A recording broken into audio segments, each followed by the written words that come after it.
Right now, the Middle East is on a razor's edge. For decades, you had this covert conflict, this shadow war simmering between Iran and Israel.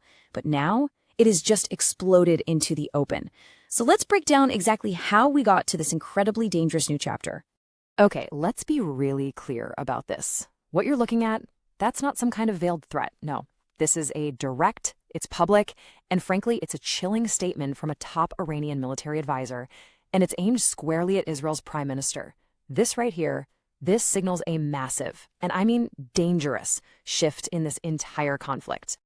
So yeah, the big question is, how did we even get to this point? We've moved way beyond just heated words. This is something else entirely.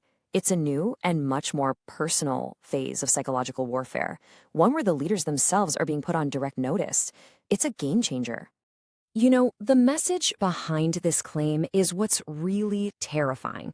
When Iran's IRGC comes out and says publicly that they know the prime minister's exact location, they're sending a crystal clear signal. They're basically shouting that any retaliation isn't going to follow the old predictable rules. They're putting the world on notice that everything and everyone is now on the table. Okay, to really grasp just how serious this is, we've got to go back a bit.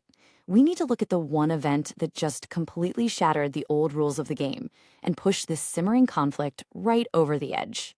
So for decades, like we said, this was a shadow war. But in this potential future, everything changes on February 28, 2026. Imagine this, a coordinated operation. Sources say it's Israel and the U.S.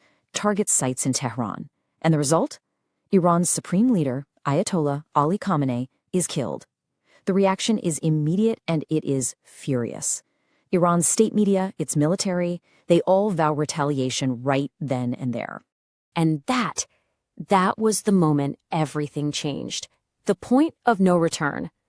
The death of the supreme leader wasn't just, another move on the chessboard. No, it flipped the whole board over.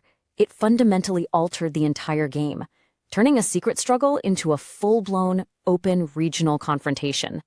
So let's talk about this shadow war. What exactly was it? Well, for years, it was this ongoing conflict, but it was all fought indirectly.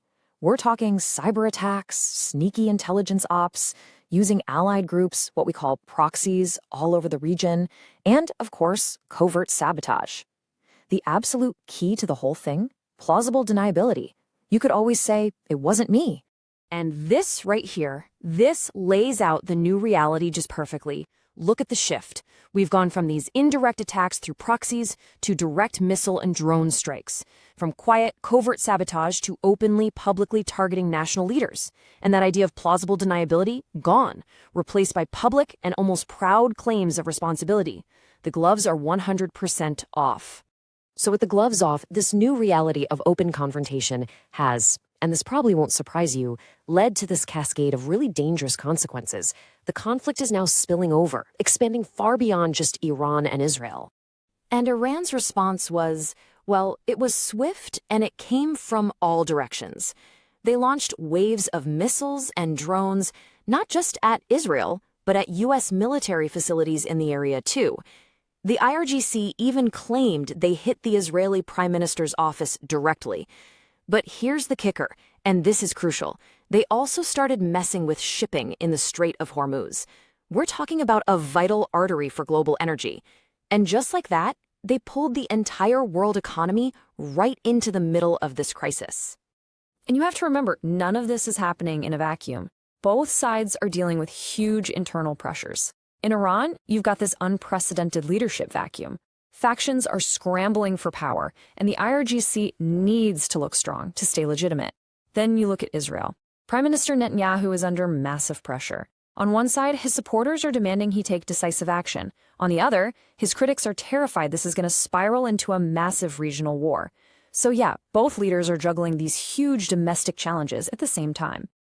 And all of this brings us right to where we are now, a standoff. A situation that's really defined by two powerful and completely opposing national stories. Okay, so from the Israeli side of things, you have Prime Minister Netanyahu. He's framing this as an act of self-defense, a preemptive one. The narrative is that this was a totally necessary measure to protect not just Israel, but the whole region, from what he describes as an existential threat from Iran. But Iran sees this in a completely different light. It's not even close. Their officials have framed this whole confrontation as a historic moment. Not a retaliation, but a moment of resistance. It reinforces their own story, of standing up to foreign aggression and defending their nation. And so, here we are. Missile alerts are blaring in Israeli cities. Diplomatic phone lines are burning up with calls for de-escalation. The whole world is just watching, holding its breath. You've got the international community begging for restraint, but on the ground, the situation is still on a razor's edge. Which leaves us all with the ultimate, terrifying question. When all the old rules are gone, when direct threats against leaders are on the table, and when both sides truly believe their very existence is at stake, how on earth does a crisis like this actually end?